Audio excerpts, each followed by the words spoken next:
I'm Kathryn Buxton, and since discovering the joy of meditation in my late 30s, I've been on a journey of self-discovery that has introduced me to some fascinating ideas. Join me as I take a deeper dive into the areas of our well-being that we just don't give enough attention to. Would our lives really be any better if we took our well-being seriously? Each week I'll be joined by a well-being specialist to unpick the value of sleep, nutrition, kindness and so much more. This is Things You Should Care About podcast in association with Isbourne.org. So this is Things You Should Care About podcast with me, Kathryn Buxton, brought to you in association with the Isbourne.org. And I'm here this afternoon with the very lovely Beth Forrester. Welcome, Beth. Lovely to see you. Thank you. We're via Zoom again because we're still in lockdown. So yes, I can't tell you the number of podcasts we've had to do via Zoom now. It's been quite a few because of the lockdown. But it's lovely to have you here this afternoon. That's great. So Beth, you are a tarot reader and an artist and an intuitive advocate, which I think is Yes. Yeah. And you say that intuition plays a really important part, not only in your art and in your work, but also in your life. And that's what's really interesting for me today, to talk to you about intuition and how it pans out in your life. So Lovely. Yeah. what is intuition? In my mind and in my heart, intuition is kind of it's the way that we link with the rest of the living world, and you can call that source or divine or God or any of those kind of frames of reference that that you like and that kind of sit well with you. But for me, it's where we link in with the pure energy. It's a big deal. Intuition is a big deal, but I think we all have it. I know we all have it. I think as human beings, we find it more difficult than some other animals on the planet, and there's lots of reasons for that. But no, absolutely, we're all intuitive beings. Yeah. And you mentioned that part of your journey is that you found your way back to intuition. Yeah. How did you know that you'd lost it? Well, I had actually, it was a decade or so ago, I had quite a bad period of time, a mental health diagnosis and some difficulties. Lots of difficulties in my life where I felt like I was in the wrong life, really. I felt like I was in the wrong life. And I got some help with a wonderful therapist, which I worked with I worked with him for a few years. And I always thought I was an intuitive person. It was a very, very big surprise to me to learn that I had got that muddled up, and I wasn't, in fact, living intuitively. And I think I got that muddled with, because I'm an artist and a very expressive person and someone that's very open to expressing. For some reason, I must have thought that was intuition, but I hadn't understood that. And it was my therapist that introduced me to the idea that maybe I was not being intuitive. And this was a real eye-opener for me. Yeah, and very helpful. And what was it that he gave to you that made you realise that you weren't working intuitively? Well, I mean, it was more of a longer process. I guess it was just starting to recognise that I wasn't responding to an inner voice, which is obviously what intuition is. I was much more responding to what other people thought I should do, what the other people's reactions, kind of, all the messages we get from our overculture, our upbringing. And I really was responding to those things and not responding to my inner voice. And gradually over that time, we worked together to kind of locate that voice and start this process, which I haven't left since, because it just changed everything. It really did change everything. Yeah, and gave me something, just somewhere to always return to, and a really kind of valuable and absolutely trustworthy guide. And that is something I hadn't even considered that intuition was when I was younger. Yeah. It was beautiful. Yeah, it was really good. Sounds absolutely wonderful. Yes. Yeah. Wonderful. Do you feel that you were working intuitively through your art? What was it that you were doing then, if it wasn't intuition? Yes, I was working intuitively through my art, and that was in the way of. And again, when I was a younger artist, I used to worry, a lot of creative people, maybe I wished I was a painter. I was a sculptor, and maybe I wished I was a painter. I wished my sculpture looked like this or that, and that would affect the work that came out. But but as I left art college and started my own practice, that did become much more intuitive, and that really came alive for me. You know, it was just sort of responding to what was in the body and not caring what the art looked like, and that was a real turning point for me as an artist. That the end result was not actually that interesting to me. It was the process of recording, and again, that was very personal and very kind of. It didn't really need any response from outside. And that, you know, that's a whole other subject. Trying to sell art is a massive subject, and one that I got very tangled up in. But essentially, for me, that process was very intuitive. What I wasn't doing is applying that same attention and listening, and trust, essentially, because trust is a really big word here with intuition. I wasn't applying that trust outside of that practice and outside of me tucked away in my little studio. And I very much was tucked away. I was very hermit-like in there, and I felt like I had to protect that space. And what I guess I didn't realize is that that space needed to come out and leak out into every part of my life. You know, it was the opposite of what I was doing. I didn't need to keep that in. I needed to let that out. Yeah. So it was a kind of a slow process of slowly opening up, so that the whole thing was the same process. Yeah. So what you're saying is there was almost like there was two Beths. There was the Beth the artist, working in that intuitive way, but the Beth outside of the artist's room was different, was working differently. Yeah, and she didn't even realise she was working differently, but she was very unhappy and not responding to what I would now call the divine. You know, that link with everything that's good for us, and everything that the spark that keeps us all, you know, in the living world alive. So yeah, it was a dramatic discovery once I started, and like I say, it was a process. It wasn't sudden, but it was a series of smaller steps which opened out and out and out into this kind of really mysterious, kind of magical energy loaded place, you know, really something else, something I'd felt within my practice, but in a, you know, with the lid on, you know, with the lid on it. So yeah, two different people. Yeah. And did you was there a light bulb moment, or an example of when you realized that the studio Beth and the Beth in the outside world were merging together, that there was this kind of opening? Was there a kind of a moment where you thought, ooh, something's happening here? I don't think there's not a single moment. I would say it was more a case of once that realization about that I wasn't listening to this inner voice, this intuitive person that I thought I was, but I wasn't really doing. I think it was rather than one light bulb moment, it was a series of kind of explosive realization, you know, just again and again and again, like fireworks going off, really. And I still get that. You know, that's what the process feels like for me. It's really alive, really vivid, and I feel like it's, you know, it's sort of getting nearer to that pure energy that I'm talking about, which kind of runs through us all, under us all, in amongst all of it. And it's kind of being near that is very vital and very kind of, yeah, so less one moment, but more like a series of like ongoing light bulbs. Yeah, which is, and I personally love that feeling. I find it really gives me meaning and kind of joy in my life to have those light bulb moments keep coming, that like those realizations of connection and kind of things falling into place. And yeah, and I just think with intuitive living, there's always more of that. That's something that starts when you kind of engage in that sort of pursuit, and then it doesn't really stop. Yeah. So what would you say is the difference between the Beth that wasn't living intuitively and the one that is now going through that process of it?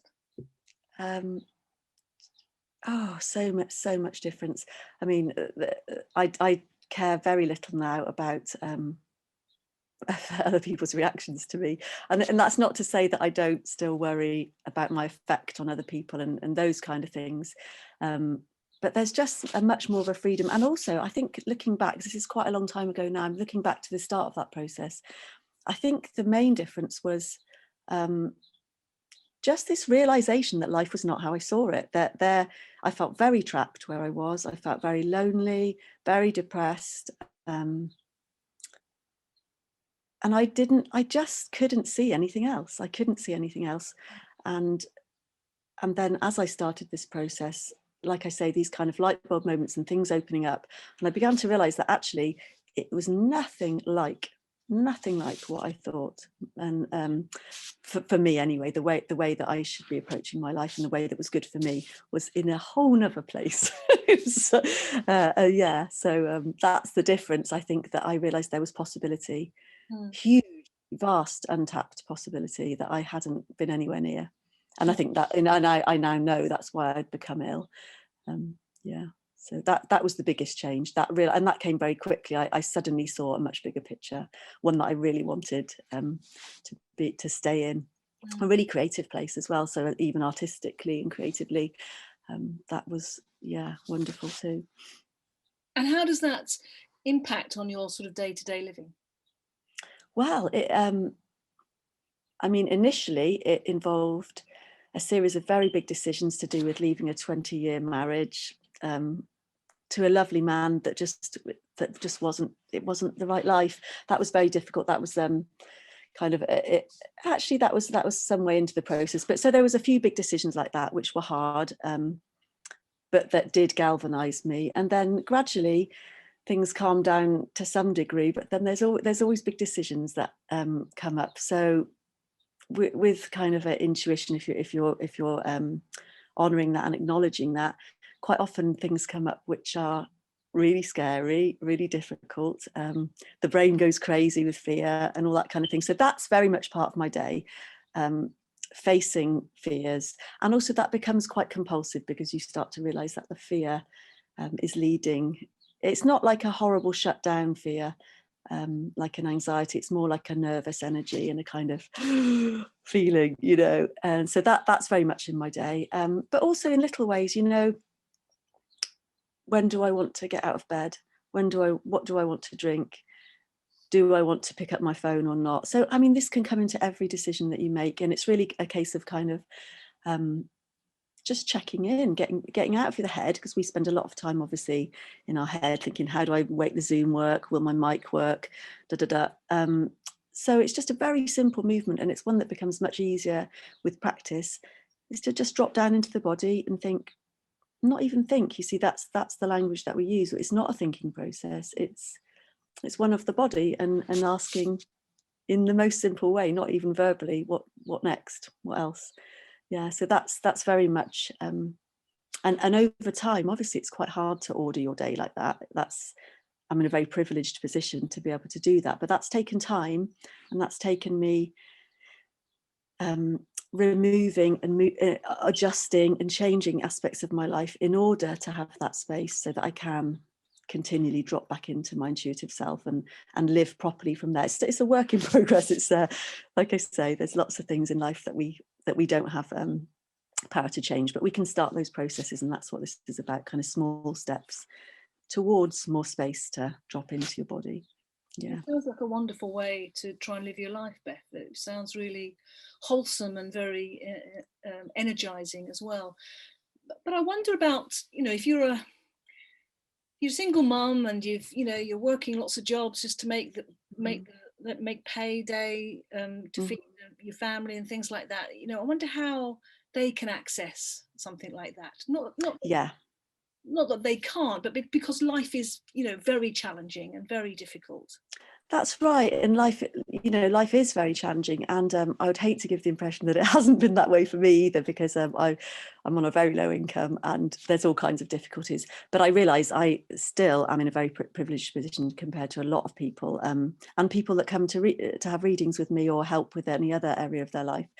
So, yeah, the thing with that is that obviously, we can't radically change our external situation immediately, but what we can do is listen to our own needs, take our own needs seriously. And also that word trust that I used earlier, it's about making a relationship with that inner voice and giving it space so that it can start to talk loud. And there will be certain things that we can do. So even if it's just like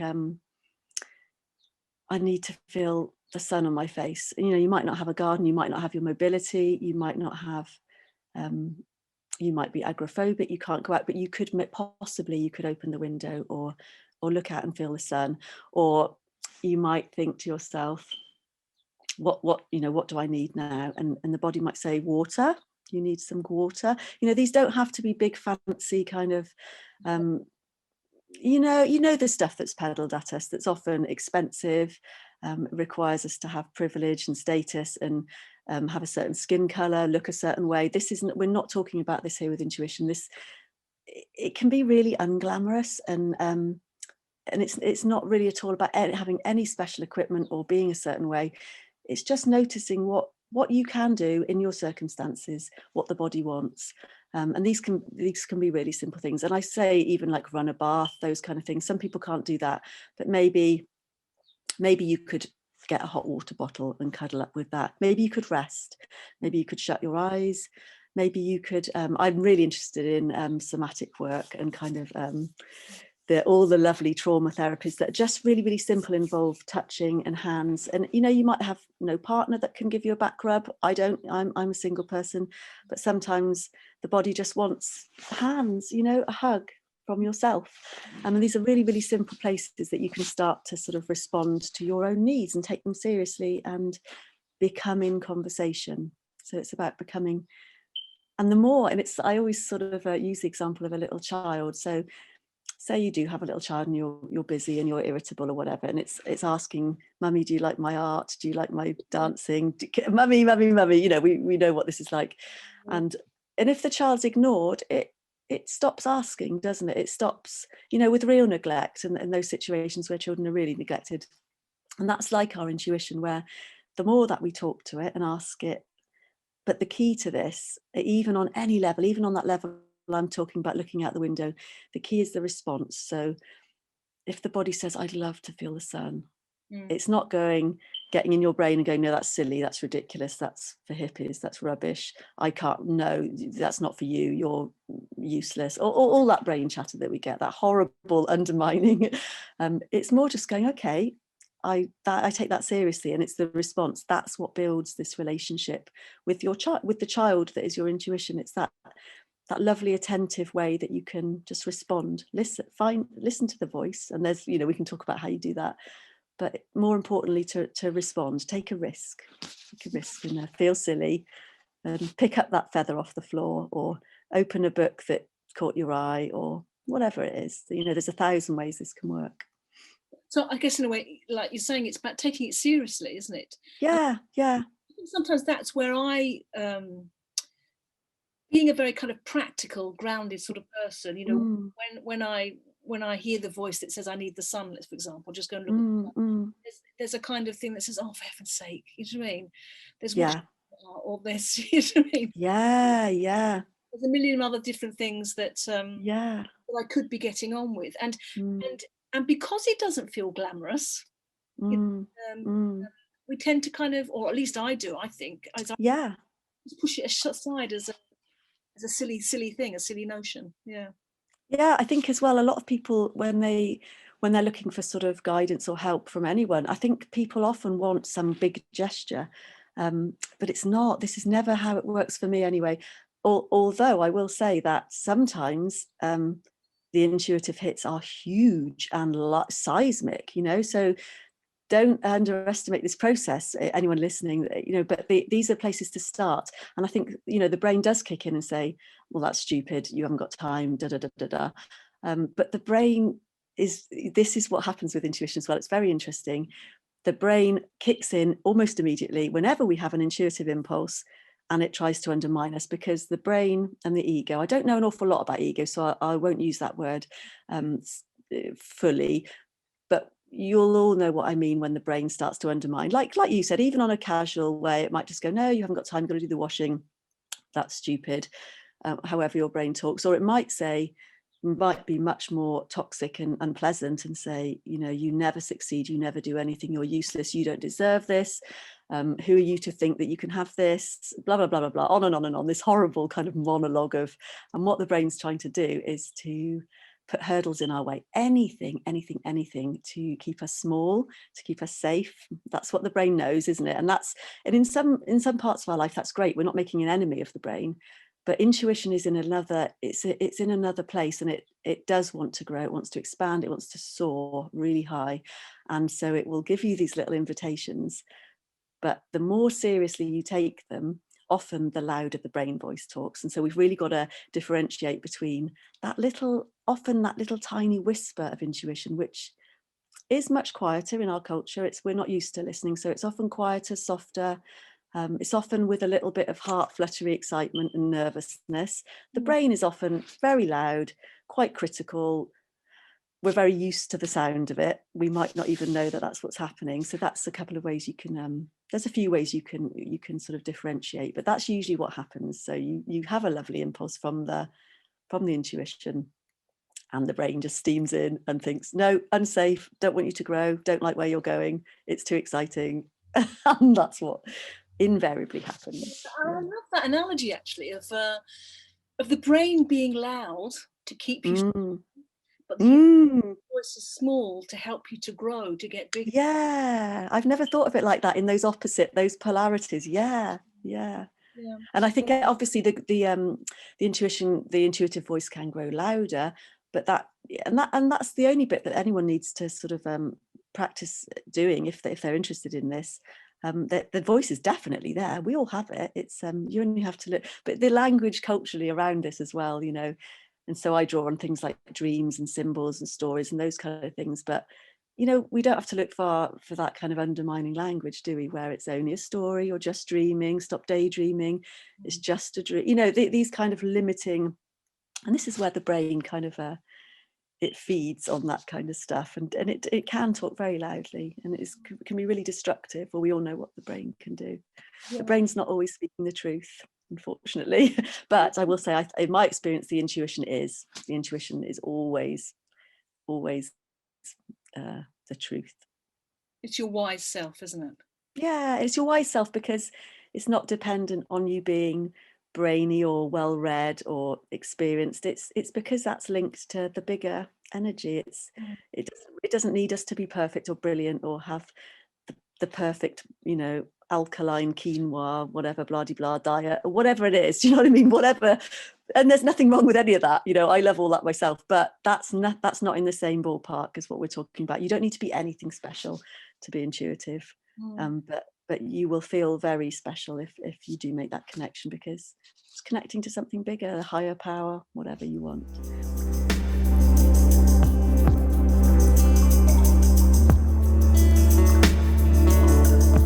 Oh, it sounds absolutely wonderful, absolutely glorious.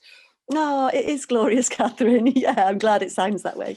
No, it does sound. And I think it's interesting what you said before about how we, in our society, we put down or denigrate daydreamers. You know, whereas in places like Egypt, if you're called a daydream or something, then that's really you know, a high honor. But absolutely, we praise busyness and the mind getting involved, and we honor that. We think that's the way you should be, constantly. Yeah, that's right. Problem solving. And we put down people that are daydreaming. You know, we say to kids, stop daydreaming, you know. Absolutely. I mean, this starts in school. This starts when we've all been told to stop daydreaming. And this is where I think culturally that's where we have been affected, isn't it? This is what you're saying. And in other cultures, this kind of thing's held up and revered and listened to. You know, these people have wisdom because they're connected to something bigger. And the brain has a very small function, really, actually in the full kind of the full range of human experience. There's so much more, isn't there? There's so much bigger, and this sort of bigger ways we can connect and live and perceive. The brain's just a tiny part, but we do worship the brain in the West, particularly. It's kind of the rational, the masculine, and again, nothing wrong. I'm not doing that sort of male female gender thing, but we are in a very rational culture, and this is why it can take a little bit of courage and practice to reconnect with this more inner, it's a spiritual, it's that kind of vertical axis, which I personally think our culture needs, desperately in need of a spiritual connection. And by that I don't mean religious. I was brought up in a very religious culture, which I found very difficult. So I'm not talking about religion per se, although a lot of people find that, you know, that's the way, that is their spirituality, isn't it? But for me, you don't need to be religious, but that spiritual element in our lives, that feminine, inner, more lunar kind of, the perception is just so different in that place. And we can still value the brain and use our rational, we don't have to bin our rational thinking or our logic or our kind of, that part of ourselves. But, you know, the two can go hand in hand, and then hopefully that's a lovely union. Yes, more balance, I think. Yeah. What do you mean when you say you're an intuitive advocate? Well, it's a word that I dreamed up, actually, because I can't explain it very well. But what it means really is someone who is desperately keen on this subject and will find almost any way to help someone. If you're interested in working with me in this way, I mean, I do use tarot, but that's one, that's kind of where that work started outside of my art, I guess. But that's only one way of using and working with intuition, because it's, again, people assume it's to do with fortune telling and all that kind of stuff. It really isn't. It's to do with symbols, working with symbols. So like I said earlier, we can use dreams, we can use stories, we can use creative process. That's a brilliant place to start. I mean, and I heard one of your podcasts recently about the dance therapy, which I absolutely loved. I really liked listening to that. And that's another example of somewhere where we can really, and again, it's different for everyone. I think probably a good place to start is where you intuitively feel led to. So obviously some people it would be dance, others it would be a tarot reading or some dream work, or it could be cooking, it could be anything, gardening, it could be. But there's so that advocacy thing, I'd just be very keen to guide anyone interested in that into their own intuition. And obviously it's such a personal journey, and you can use so many different ways to get to that. And I'm learning all the time new ways that clients, you know, might find helpful. So yeah, that's kind of what I mean by that word. Just a guide, really, in that subject. And the places that you're obviously guiding people to help them to access their intuition are things like being out in nature or something to do that's creative as well. Yeah. Very much so. And that's and obviously that's come from my experience in my life. I'm very, very involved with nature and very involved with creative process. So that's somewhere that I've got experience in. But you know, someone else might have experience in dance or one of the other things. And those you know, it almost doesn't matter where you want to start this process. You can kind of anywhere that feels exciting for you, I guess. But yeah, I use what I know, really, which in the grand scheme of things is very little. But it's the door. It's just, you want to get that door open. You just want to get that door open. It doesn't matter how.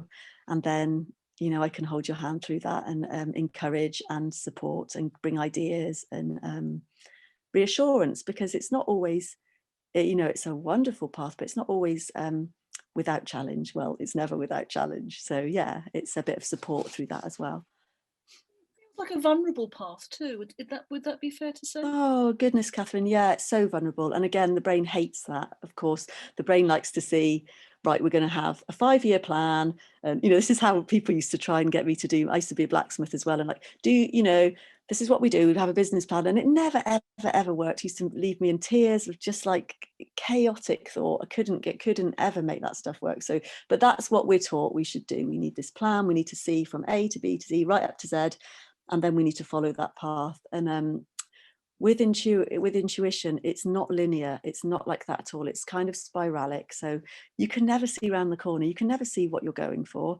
You just know, because you've become used to trusting that tug. So another way to look at it is, say you've got a decision to make, like, do I give up my job? And that's quite a big one, but it could be on a smaller scale. It could be, well, let's go with that one. So in my body, I can imagine and feel, I've got lots of ways to do it, but how I started to do it was, does this, if I feel this idea in my body, okay, I'm leaving my job, does this feel like I'm coming out into the light, or does this feel like I'm going towards the dark? That's just one way I started to learn about how just the feelings involved in those intuitive decisions.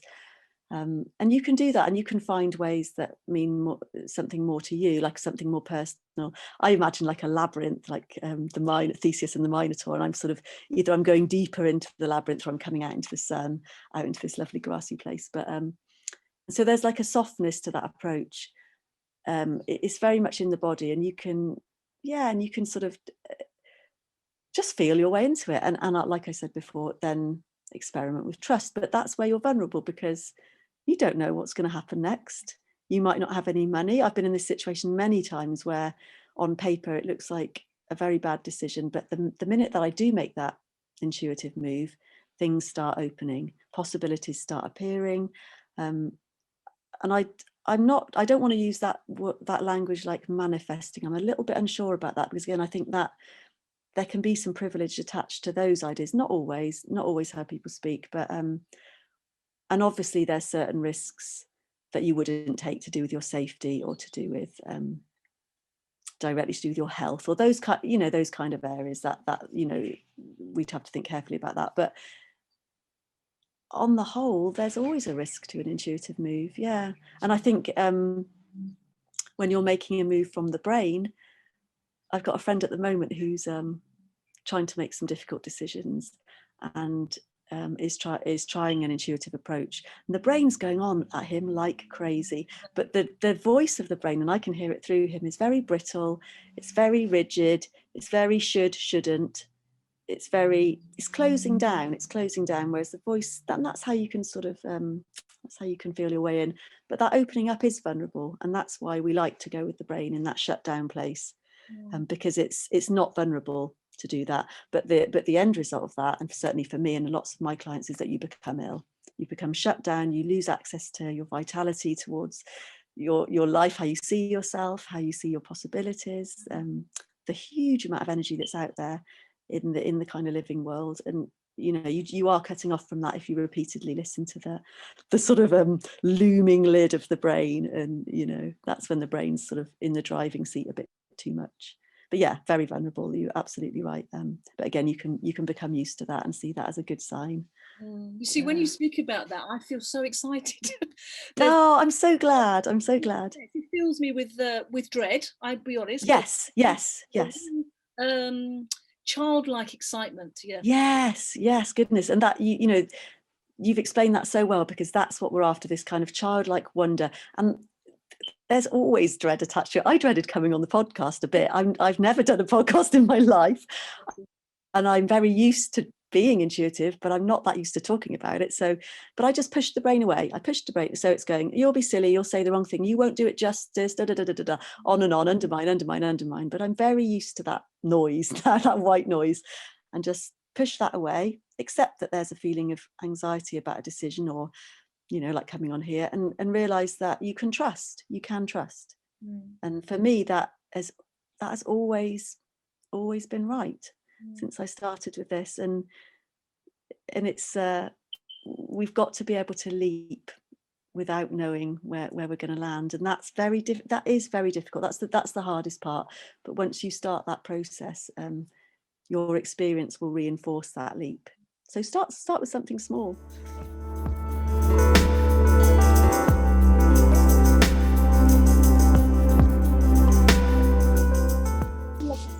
I couldn't do it where it comes from. Maybe I hope I repeat it accurately, or as best I can. It says, "Come to the edge," he said, and they say, "No, we're scared. Come to the edge. No, I can't. Come to the edge," he said. "Come to the edge." And so they came to the edge, and they fell, and they flew. Yes, yeah, lovely. We are worried about coming to our edges of our experience of our lives, and making big decisions, but yet if you do fall off, you will fly. You won't. Yeah. That's a beautiful little illustration, isn't it? Because if we stay away from the edge, we're never near newness, we're never near growth, we're never near literally the edge of existence. And that's kind of, it does sound scary, but I'm not anything any more than anyone else. Everyone can do this. And I think the bit where you learn that it's okay is by doing it, and then you'd really relate to what I'm saying. and anyone listening who does, you know, there's always fear, but fear, that doesn't harm us. What harms us is limiting our experience and our power and our connection with what's beautiful and powerful and wonderful. Yeah, that's what harms us, not that feeling of fear. We can overcome that. But I'm no braver than the next person. I've just learned that this works for me. Really, I'm a right scaredy cat about everything. I worry about everything. But you know, you learn that you can ignore that fear. You can ignore it. It'll probably always be there, but you can just push it away. And I guess the more you practice it, is it the better you become, or the more exactly, yeah. Hear the voice? Yes, I think the more you do become better, as in, and it's not even so much a skill, but you become more used to those more turbulent feelings of those spirals. You get used to the nerves, the anxiety, the contraction before you make a big move, the conversation with the brain telling it to shush for a bit. Yeah, and you do, and you start to trust more in things like synchronicity. And again, we're told these things are nothing, and they're just this and they're just that, and you know, coincidences, and there's lots of rational talk about, but I find those things are very powerful in my life. And you know, that you get better at noticing those kind of things, and the language of dreams, which is, again, there's a lot of rational talk about dreams and dream dictionaries and what they mean and how to analyze, and I think in my experience it's much more mysterious than that, and it's much more and one of my favorite dream workers, Toko Paterno, I don't know if you've heard of her. No, I haven't. She's a wonderful writer. She's written a beautiful book called Belonging, which I'd recommend to anybody. But she talks about courting a dream like you would, you know, an old-fashioned lover or something. You'd court them. You wouldn't demand from them. You wouldn't analyze. You wouldn't try and pin them down. It'd be more like a wild animal which you're trying to get a connection with. And that's partly what you learn as well, the more that you practice, that this thing isn't it's not so definable as we might need things in our rational world. It's much more mysterious. It's bigger and more colourful than we could ever make up on our own. So yeah, you start to learn to accept not knowing all the answers, really, not knowing yeah. Not knowing, and being and feeling settled in the not knowing. Yes, absolutely. Feeling alive in the not knowing, feeling grounded and alive, and that you belong. Yeah, and that's something that's in my own personal path. I found that very difficult as a child. Found with those sort of religious, very strict kind of religious thing laid over everything. I found it very hard. I felt like I didn't belong on the earth. I didn't belong anywhere. And that's been part of my path. That this intuitive process and kind of life has really given me a place of belonging where I feel safe, even despite all the fear that is attached and the vulnerability. I feel way safer than any kind of shut in protected place that I was before. Yeah, so there's a lot of safety in that as well, I think. It sounds really gorgeous. Oh, yeah. I'm really glad that I really wanted that to come across, because I feel so passionately about this, that and it really is something that everybody can have. Everyone does have. Does meditation help to get to access that, you know, intuitive voice? It's what? Sorry, Kathryn, I didn't hear that. Help to Yes, yeah, I'm sure. I mean, I've never been one who's very particularly good at that, I must admit. I'm my energy is quite high, and I'm sure I'm someone that could benefit hugely from meditation. It's not something I've done much. I've done yoga in the past and enjoyed it. I tell you what, I do Karen's qigong. My dear friend Kaz, who's an old school friend of mine. We're very close, and her qigong I find absolutely wonderful because it's moving meditation. So for me, that's a bit better. But yeah, sure. I mean, meditation's wonderful because actually the process of intuition is listening. That's really what we're doing, and to be very still is a quality that we need for that. And whether it's through meditation or walking, but you want to find that stillness. And I think if meditation is something that you're interested in, that's a beautiful place to meet, to make reacquaint yourself with that voice and make space for it and make time for it. Yeah, lovely. What's the relationship, do you think, Beth, between playfulness and intuition? You mentioned this on your blog about playfulness. I found that really fascinating. Yeah, that's a lovely card that comes up quite often, that one.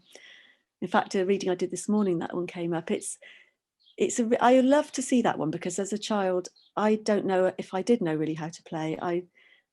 That's something that I'm still investigating. It's quite an emotive subject for me, and I think lots of us are the same, where play's meant to be in our childhoods, isn't it? It's meant to be something that children have, and it's just not like that. So many people I speak to were afraid as children, or withdrawn, or they weren't very playful. We all know what that means, but a lot of us don't really know how to do that. And yeah, I think with playfulness, it's something you can reconnect and teach yourself as an adult. There's a lot in intuitive work about parenting yourself, reparenting, and teaching yourself how to play. So that could be the things we've talked about. It could be making art, it could be running about. And so I love gardening. I'm a gardener myself, but actually just doing the gardening, that could be playful for some people, but what's more playful would be making patterns with petals, or making mud pies, or lying on the grass, or gazing at the clouds, singing, things that actually would make us quite self-conscious maybe as non-playful adults. But I think what happens when we play is there's no goal. Again, we're not focused on any goal or any outcome in play. We're in our bodies, we're in joy, often, hopefully, that's the intention. We're in a joyful place. We're responding to our desires and our needs in the moment. So this is a very intuitive space, and it brings this kind of lightness as well to these subjects, which can feel quite heavy. They can get over intellectualized. They can, there's lots of books you can read about all this stuff, can't you? But play is it's a very simple act. And I think it's like anything, like singing, dancing, talking. It's something that humans do, don't they? Animals do it too. So yeah, I think that's probably why that's a good place for intuition to kind of take seed. Yeah. I don't think it's straightforward for a lot of people, which makes me sad, because why shouldn't we play? And again, it's beautiful to have children around, isn't it? Because we can learn obviously so much from children and young people, because they are more playful, and that's something we can really draw on in our own intuitive process. And also I find, I used to be a teacher, and I used to love the contact with the children and the children, and they really brought out the playfulness in me, which was wonderful. I hated all the heads linear stuff of lesson planning and ticking boxes and that kind of thing. That's why I left it really in the end. But being with children has always been really wonderful for me, and I've missed that enormously from coming out of teaching. Oh no, I bet that's something you'd miss, because you're almost plugged right into this kind of source of energy that we're talking about, aren't you, with children? You've got direct access through them, and it is wonderful, and it's a real place to kind of get some ideas, even if you're unsure about how to play. I think it's a big subject. I think, like I say, it's only something I'm sort of beginning to explore myself a bit more. I think it's a big subject, and that's where we can take inspiration, isn't it, from children and animals. And again, when you're talking about gardening, I like gardening, but it's interesting how I know that gardening becomes a list of jobs to do. That's right. I'm exactly the same. Yeah, and interesting to maybe set that aside and just play. Yeah, and just be in your garden without a goal. Or another thing that I often suggest, which is sort of similar, you might relate to, is instead of I walk a lot. I walk all the time. I've got a dog, but I walk for myself as well. But quite often, the walk's the walk, and I do it because it's so often it just sort of happens. But sometimes you can have an intention to have like a playful walk, or you could put another title on that, an intuitive walk, where you deliberately hold the intention. You go out in a playful spirit, and you're noticing things. You're quite intentional. You're noticing serendipity or synchronicity or mystery or fun. And you're just looking for it because it's always there. It's often a case of focusing ourselves on that, isn't it? And like you say, not going for a walk for a reason, as in exercise, or this is just the point of the day where I take the dog out, but more like, this is a treat. I'm going out, I'm giving myself intuitive walk. And yeah, you could do that in the garden, couldn't you, where you just go out and see what arises for you. What do you feel like doing? It might be nothing, it might be sitting down, it might be staring at something closely, it might be listening to birds. But yeah, that playful, rather than the list. I'm exactly the same, Kathryn. Yeah, because there's always stuff to be done, and that's for another part of our life, isn't it? But it was really, I think, probably quite valuable to incorporate some play. Definitely. I definitely think with that, and I think it would be lovely to have you back for another podcast, Beth. Oh, I'd love to. I've really loved it. We'll play a bit more. We can have a little. Yeah, we definitely could. Yeah. Really, I'd love that. It's I love what you're doing with the podcast as well. I haven't listened to all of them, but I think it's really exciting. I love this medium. I think it's great. People can access it so easily, and yeah, I love what you're doing. Thank you very much. That's great. So I think we've come naturally now to our last question, which we do ask everybody on our podcast. What's one piece of advice that someone has given you that you would like to pass on to somebody else? This is such a big question, isn't it? Makes me want to laugh.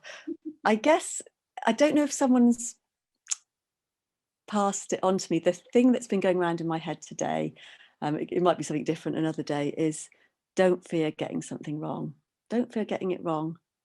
And oddly, that's been in a song that that's been in my head today, but it links very much in with the message of intuition, because that can stop us so often. This fear of getting it wrong. What if we mess up? What if we did it wrong? What if it wasn't true? What if it goes wrong? What if that was the wrong decision? And that, it kind of just never works like that with intuition. It's that trust that we need. Like, dare to trust. You know, you've got everything resource-wise inside, in connection with something bigger, and you can trust. Dare to trust it. Yeah. And don't fear getting it wrong.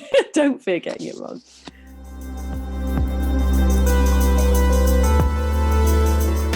Thank you so much, Beth. That's been absolutely wonderful. If people are interested in having a chat with you or working with you, they get a hold of you.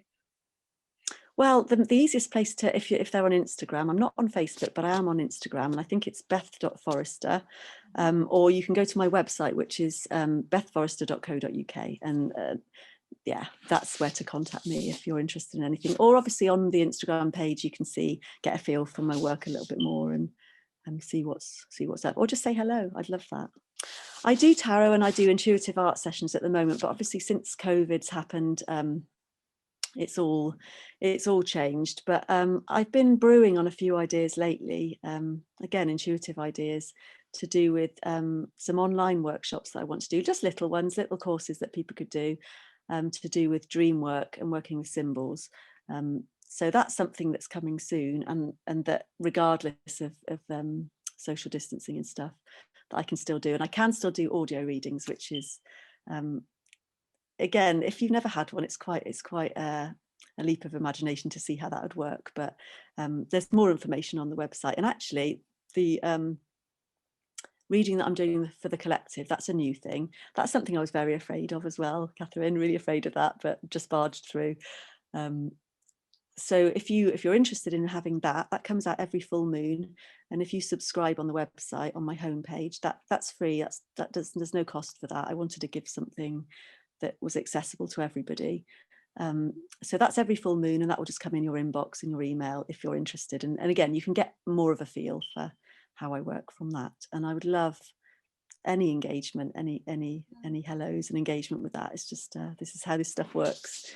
Yes. Connection. Yeah, opening up the doors and making all those wonderful connections, isn't it? Absolutely. And that's right, and lighting up our little light bulbs. And you know, and this work very much feeds me. I'm not kind of all lit up and helping other people.